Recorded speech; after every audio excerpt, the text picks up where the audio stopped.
Hello दोस्तों, मैं राकेश। तो एक बार फिर से आप सभी का स्वागत है हमारे नए चैनल प्रिपेयर यूजीसी नेट जा रहे हैं। आज की इस वीडियो के अंदर हम बात करने वाले दोस्तों टीचिंग एप्टीट्यूड के बारे में। टीचिंग एप्टीट्यूड यानी कि शिक्षण अभिक्षमता।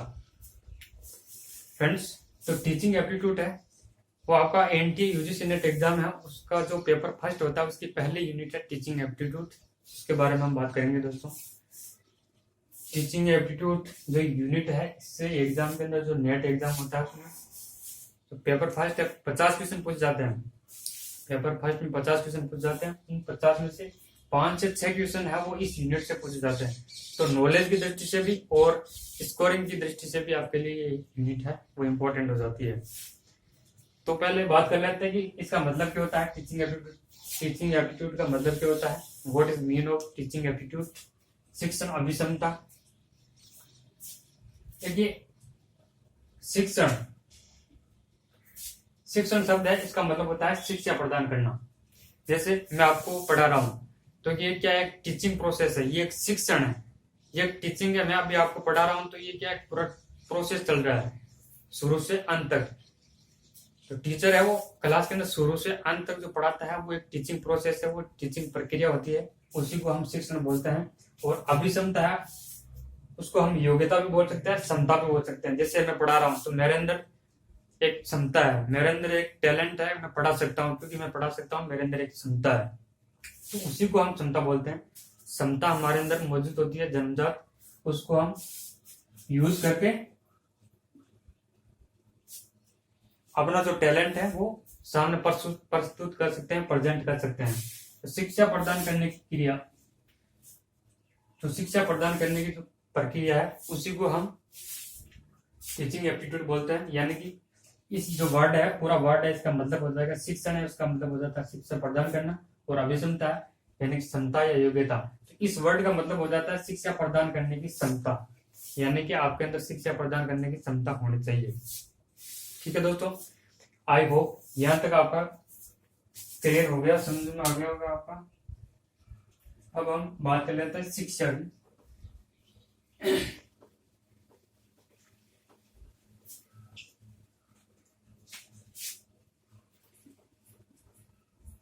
शिक्षा यानी कि एजुकेशन,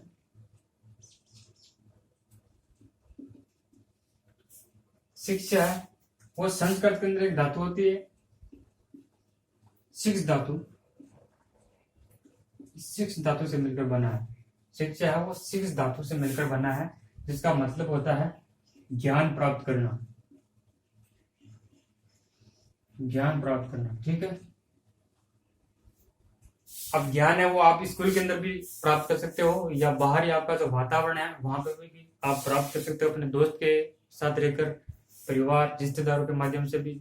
जो अच्छी या बुरी बात आपको बताई जाती है कि भाई अच्छी बात कौन सी है या बुरी कौन सी है, वो एक अच्छा है और बुरे का आपको ज्ञान होता है, वही शिक्षा है। तो शिक्षा है वो आपको समाज के अंदर भी मिल सकती है और स्कूल कॉलेज के अंदर भी मिल सकती है, उसको हम अभी आगे जानने की कोशिश करेंगे। तो शिक्षा वो संस्कृत का जो शिक्ष धातु है वहां से बना है, शिक्ष धातु से मिलकर बना है, जिसका मतलब होता है ज्ञान प्राप्त करना। ठीक है, अचीव नॉलेज। अब शिक्षा है उसके माध्यम से हम क्या नया अर्जित कर सकते हैं, क्या नवाचार कर सकते हैं। शिक्षा हमें, फ्रेंड्स, मैं जो लिख रहा हूं ना उसको आप अपने नोट्स बुक में लिखते जाओ, क्योंकि यही आपका नोट्स के रूप में काम आने वाला है। यही आपके नोट्स है, एग्जाम के अंदर आप उसको रिवीजन करोगे तो ये आपके लिए बहुत ही फायदेमंद होगा। शिक्षा है, शिक्षा हमें शिक्षा के माध्यम से, शिक्षा के माध्यम से हम अपने व्यवहारों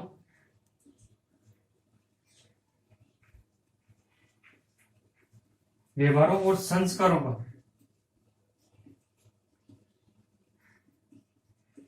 का निर्माण करते हैं। शिक्षा प्राप्त करके हम क्या करते हैं, अपने संस्कार और व्यवहार है उसका निर्माण करते हैं। जैसे कोई विद्यार्थी है, स्टूडेंट है, वो स्कूल के अंदर जाएगा तो स्कूल के अंदर उनके व्यवहार के अंदर परिवर्तन आ जाएगा। जो एक पढ़ा लिखा व्यक्ति होगा और एक अनपढ़ होगा उसमें आपको फर्क मिलेगा, क्योंकि जो पढ़ा लिखा होगा, एजुकेटेड होगा, तो उसके व्यवहार के अंदर परिवर्तन आएगा, बोलने का, उसके बैठने का, चलने फिरने का, मतलब जो उसका जो एटीट्यूड है वो अलग दिखेगा आपको। उसके व्यवहार के अंदर आपको आपको परिवर्तन देखने को मिलेगा। उसके व्यवहार के अंदर ऑटोमेटिकली चेंजमेंट आ जाएगा। और संस्कार, स्कूल के अंदर जाएगा तो उनको संस्कार तो जरूर मिलेंगे। संस्कार तो उसको मिलना जरूरी है, क्योंकि संस्कार के माध्यम से वो मतलब ये सीखता है समाज में केवल बड़े के साथ में कैसा व्यवहार करना चाहिए, छोटे के साथ में वैसा व्यवहार कैसा करना चाहिए, अपने से बड़े लोग हैं उनको उनका मतलब किस प्रकार से रेस्पेक्ट करना चाहिए, अपने माता पिता का किस प्रकार से रेस्पेक्ट करना चाहिए। जो समाज के अंदर जो संस्कार है वो स्कूल से ही मिलता है। तो शिक्षा के माध्यम से हमें अपने व्यवहारों और संस्कारों का निर्माण करते हैं। और शिक्षा हमें इस काबिल बनाती है, इसको भी लिखिएगा, शिक्षा हमें इस काबिल बनाती है, शिक्षा हमें इस काबिल बनाती है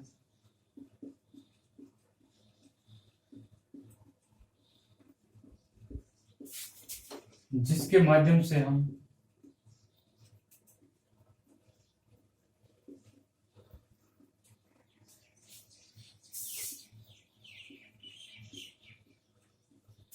अपने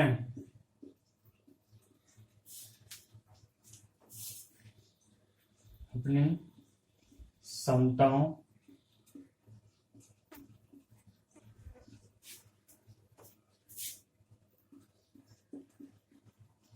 और योग्यताओं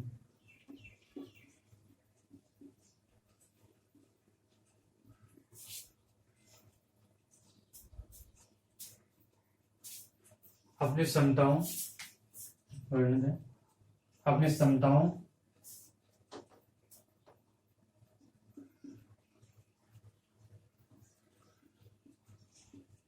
व्यवहारों का विकास करके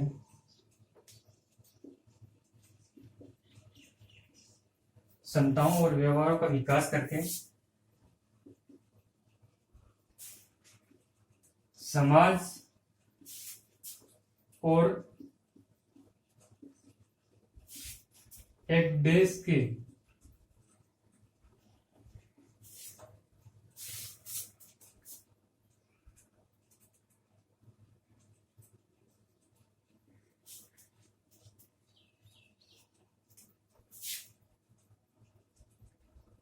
विकास में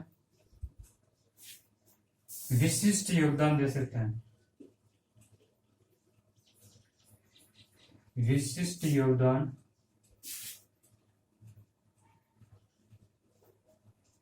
दे सकते हैं। कहने का मतलब है कि भाई हम शिक्षा प्राप्त करेंगे तो शिक्षा से हमारी जो क्षमता है, हमारा जो टैलेंट है वो निकल के बाहर आएगा। ठीक है, टैलेंट है, वो क्षमता है, वो व्यक्ति के अंदर जन्मजात होती है। वो पढ़ेगा, पढ़ाई करेगा, वो शिक्षा एजुकेटेड होगा, कंप्लीट एजुकेशन प्राप्त कर लेगा, तो वो जो उसकी क्षमता है वो अपना बाहर निकल कर जाएगी। जैसे कई लोग पढ़ते हैं तो उनके मतलब डॉक्टर बनते हैं, उनके मन में होता है कि मुझे डॉक्टर बनना है, क्योंकि वो टैलेंट उनका दिख रहा होता है। कई इंजीनियर बनते हैं, कई सिविल सर्विस के अंदर जाते हैं, कई टीचर बनते हैं, तो वो अपना आप टैलेंट है वो उनका ऑटोमेटिक बाहर आता है और वो अपना अपना कैरियर है चुनते हैं। तो डॉक्टर बनते हैं, इंजीनियर बनते हैं और सिविल सेवक बनते हैं, तो वो भी जन कल्याण के लिए काम करते हैं, वेलफेयर कार्य करते हैं। तो शिक्षा है, शिक्षा हमें मतलब इसी काबिल बनाती है जिसके माध्यम से हम अपनी क्षमताओं और व्यवहारों का विकास करके, अपने अंदर जो क्षमताएं हैं उनका विकास करके, और एक निश्चित टाइम पीरियड के बाद है हम देश के विकास के अंदर, समाज के अंदर और देश के विकास के अंदर विशिष्ट योगदान दे सकते हैं। मतलब अपना जो देश है उसके लिए हम कुछ काम कर सकते हैं, उसका जो विकास है उसके लिए हम योगदान दे सकते हैं। ठीक है दोस्तों, तो ये भी आपको चीज को ध्यान रखना है। और जो शिक्षा है उसका उद्देश्य होता है, शिक्षा हम क्यों ग्रहण करते हैं उसका भी कुछ ऑब्जेक्टिव होता है।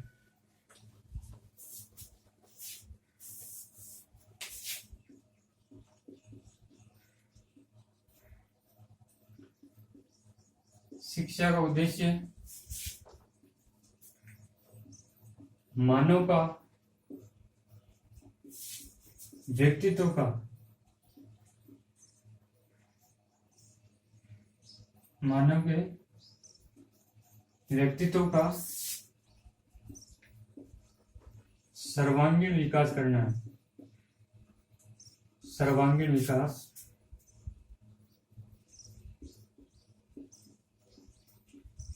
यानी कि शिक्षा के माध्यम से जो व्यक्ति है उसका जो शारीरिक, मानसिक और भावनात्मक जो विकास है, कंप्लीट डेवलपमेंट। सर्वांगीण विकास का मतलब होता है कंप्लीट डेवलपमेंट होता है।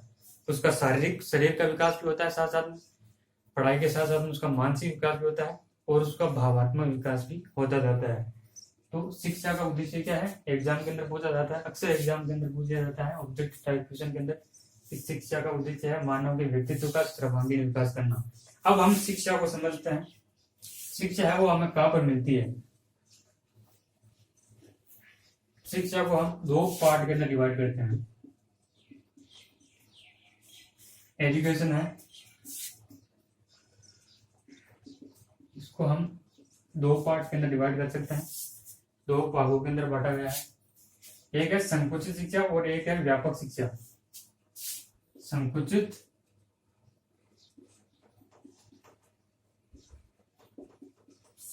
शिक्षा और व्यापक शिक्षा।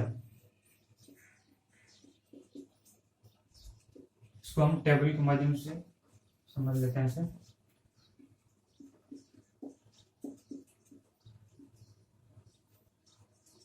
यानी कि संकुचित और व्यापक शिक्षा। संकुचित शिक्षा है वो शिक्षण संस्थानों के अंदर प्रदान की जाती है। जो शिक्षण संस्थान होते हैं एजुकेशनल इंस्टीट्यूट, जैसे स्कूल, कॉलेज, विश्वविद्यालयों के अंदर संकुचित शिक्षा है वो शिक्षण संस्थानों के अंदर प्रदान की जाती है। शिक्षण संस्थानों के अंदर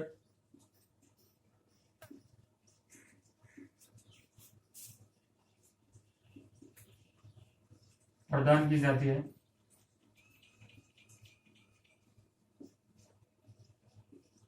जैसे स्कूल,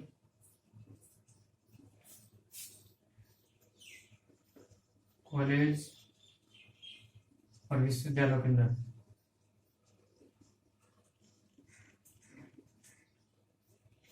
स्कूल, कॉलेज और यूनिवर्सिटीज के अंदर से ये शिक्षा दी जाती है और शिक्षण संस्थान जो है कोचिंग इंस्टीट्यूट होता है वहां पर भी दी जा सकती है। तो जो शिक्षा है वो शिक्षण संस्थानों के अंदर, संकुचित शिक्षा वो शिक्षण संस्थानों के अंदर प्रदान की जाती है और इसका निश्चित सिलेबस होता है, निश्चित पाठ्यक्रम, निश्चित अवधि होती है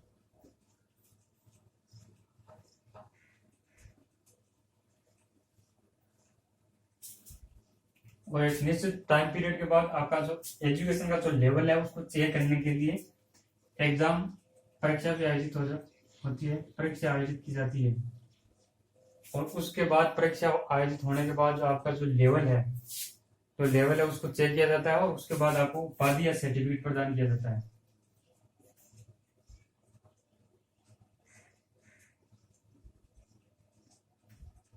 प्रमाण पत्र प्रदान किया जाता है, ठीक है। और जो व्यापक शिक्षा है, व्यापक शिक्षा स्कूल, कॉलेजों के अंदर नहीं दी जाती, वो समाज के अंदर दी जाती है।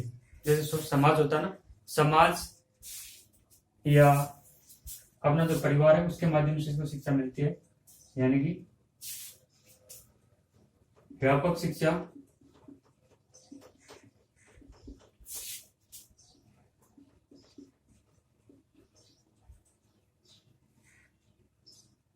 शिक्षण संस्थानों में नहीं दी जाती है, या इसको सीधे से लिख लेते हैं अपन, व्यापक शिक्षा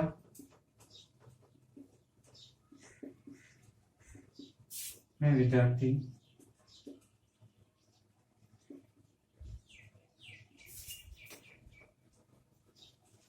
अपने समाज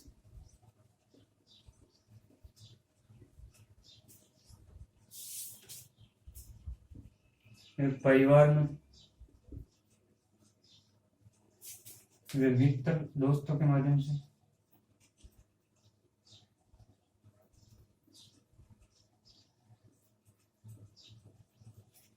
से सीखता है। यानी कि जो व्यापक शिक्षा है वो एजुकेशनल जो इंस्टीट्यूट होते हैं वहां पर नहीं दी जाती है।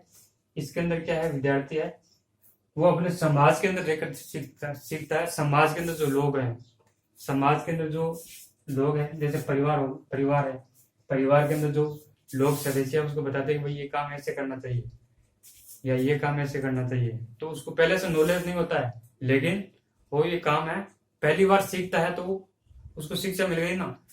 जैसे फॉर एग्जाम्पल आपको एग्जाम्पल बताता हूँ कि जैसे मान लो कोई व्यक्ति है वो कार से रोड पर जा रहा है, तो वो क्या करेगा कि मतलब आगे जाएगा, ट्रैफिक सिग्नल का मतलब उसको पता नहीं है। एक बंदा है उसको ट्रैफिक सिग्नल है वो बताता है कि मतलब जो रेड लाइट होती है, रेड लाइट होने के बाद हमें रुक जाना है क्योंकि आगे खतरा है। और रेड लाइट से फिर येलो लाइट होती है, जो पीली बत्ती होती है, फिर हमें थोड़ा थोड़ा मतलब धीरे धीरे चलना शुरू कर देना है। और जो ग्रीन लाइट हो जाती है उसके बाद हम तेजी के साथ निकल सकते हैं।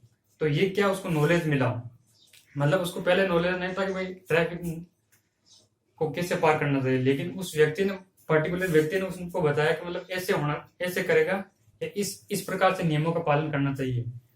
तो उसको ज्ञान की प्राप्ति हुई, लेकिन पहले उसको इसका नॉलेज नहीं था। तो ये क्या है, ये इसको व्यापक शिक्षा के अंदर शामिल करेंगे। मतलब अब आप समझ गए होंगे कि समाज के अंदर व्यक्ति सीखता है, अपने परिवार के अंदर सीखता है, और व्यापक शिक्षा के अंदर व्यक्ति जन्म से मृत्यु तक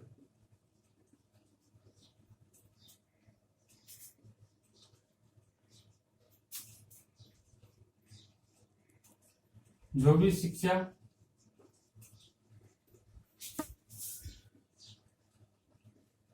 ग्रहण करता है उसको हम व्यापक शिक्षा के अंदर शामिल करेंगे। व्यक्ति जन्म से लेकर मृत्यु तक जो भी अपने इन्वायरमेंट, वातावरण के अंदर जो चीजें सीखता है, जो भी नॉलेज प्राप्त करता है, अब वो अपने परिवार के अंदर भी रहकर कर सकता है, अपना दोस्त के माध्यम से भी कर सकता है। मतलब दोस्त, उसका जो मित्र है उसको बताएगा कि भाई ये काम करना चाहिए ऐसे, या इस काम को ऐसे करना चाहिए, इस काम को ऐसे व्यवस्थित तरीके से करेगा तो मतलब सही रहेगा। तो वो क्या, उसको वहां पर नॉलेज मिला, एक शिक्षा प्राप्त हुई कि भाई इस काम को ऐसे करना चाहिए। पहले उसको नॉलेज नहीं था, लेकिन बताने के बाद उसको ज्ञान की अनुभूति हुई कि भाई इस काम को ऐसे करना चाहिए। तो कहने का मतलब आपका जो कॉन्सेप्ट है वो क्लियर हो गया होगा कि जो संकुचित शिक्षा है वो शिक्षण संस्थानों के अंदर दी जाती है, स्कूल, कॉलेज और विश्वविद्यालयों के अंदर दी जाती है। निश्चित पाठ्यक्रम होता है, निश्चित अवधि होती है, और निश्चित अवधि के बाद परीक्षा होती है, और एग्जाम होने के बाद उसका जो एजुकेशन का जो लेवल है उसको चेक करने के बाद उसी एग्जाम के बेसिस पर उसको उपाधि या सर्टिफिकेट प्रदान किया जाता है। भाई आप स्कूल जाते हो तो स्कूल के अंदर आपका टाइम पीरियड होता है, नहीं भाई आप 10वीं क्लास के अंदर पढ़ रहे हो तो 10वीं क्लास ऐसा तो है ना कि 5 साल तक चलेगी, 1 साल के अंदर चलेगी, 11 महीना 10 महीना जो भी है, तो वो एक टाइम पीरियड होगा। अब पाठ्यक्रम होता है कि भाई आपको 10वीं क्लास के अंदर ये चीजें पढ़नी है, जो भी आपकी पर्टिकुलर क्लास है उसके अंदर जो भी ये चीजें हैं, सब्जेक्ट है, ये पढ़नी है। और ये चीजें पढ़ने के बाद है आपका जो एग्जाम है वो होगा, और एग्जाम के बेसिस पर आपको जो सर्टिफिकेट है, उपाधि है, वो प्रमाण पत्र दिया जाएगा। और व्यापक शिक्षा के अंदर ऐसी कोई एजुकेशन शिक्षण संस्थानों में नहीं दी जाती। व्यापक शिक्षा है वो विद्यार्थी अपने समाज, परिवार और मित्र के माध्यम से सीखता है, व्यक्ति जन्म से मृत्यु तक जो भी शिक्षा ग्रहण करता है उनको हम व्यापक शिक्षा यानी कि नैरो ब्रॉड एजुकेशन के अंदर शामिल कर सकते हैं। ठीक है दोस्तों, तो ये आई होप शिक्षा का जो प्रकार है, संकुचित शिक्षा और व्यापक शिक्षा है, वो आपके समझ में आ गया होगा। अब हम कुछ परिभाषाएं हैं उनकी चर्चा कर लेते हैं। शिक्षण की कुछ परिभाषाएं हैं, वो एग्जाम के अंदर अक्सर पूछ ली जाती है।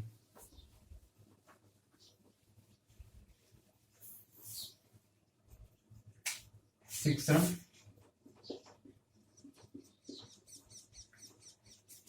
की परिभाषा है इनसाइक्लोपीडिया के अनुसार।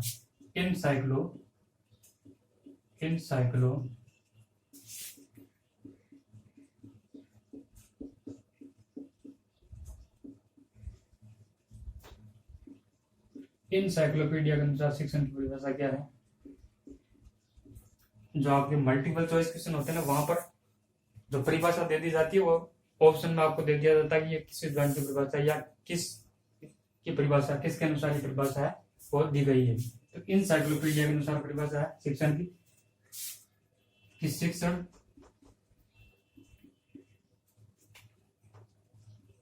एक ऐसी प्रक्रिया है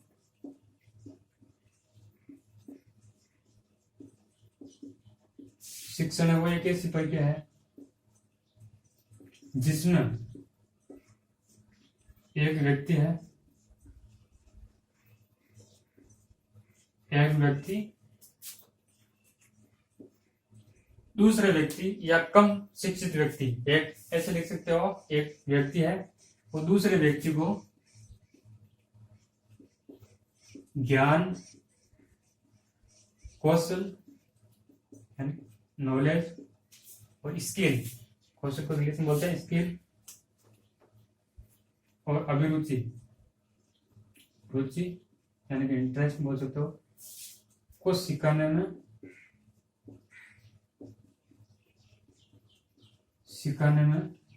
सहायता प्रदान करता है।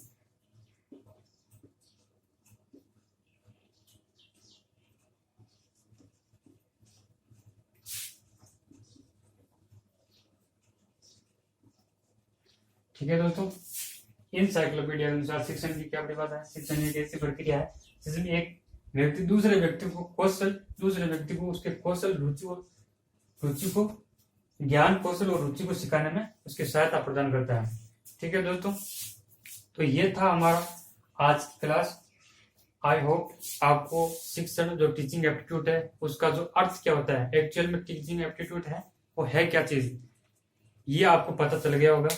अब हमारी जो नेक्स्ट क्लास है वो इसी के बेसिस पर होगी, मतलब टीचिंग की, शिक्षण की विशेषताएं क्या है, प्रकार क्या है, उनके बारे में हम बात करेंगे। और ऐसे हम धीरे धीरे अपने सिलेबस को है वो कंप्लीट करने की कोशिश करेंगे। दोस्तों, जो पेपर फर्स्ट है, आपका जो पेपर फर्स्ट है उसी के जो टॉपिक है वो भी लेकर आएंगे, और जो हमारा जो फर्स्ट पेपर होता है पॉलिटिकल साइंस का, उसके भी टॉपिक दोनों सिलेबस को हम साथ साथ करवाने की कोशिश करेंगे, जिससे कि आपको मतलब आपकी दोनों पेपर है उसकी तैयारी है वो साथ साथ में चलती रहेगी। तो आई होप आपको समझ में आ गया होगा दोस्तों। क्लास कैसे लगी इसको मतलब आप कमेंट सेक्शन के अंदर कमेंट करिएगा और जरूर बताइएगा कि आपको क्लास है कैसे लगी और इसमें सुधार की क्या जरूरत है, कौन सी चीज़ों को नहीं इसके अंदर शामिल किया जा सकता है, वो है आप कमेंट सेक्शन के अंदर बताइए। तब तक के लिए सभी को wish you all the best. Thank you.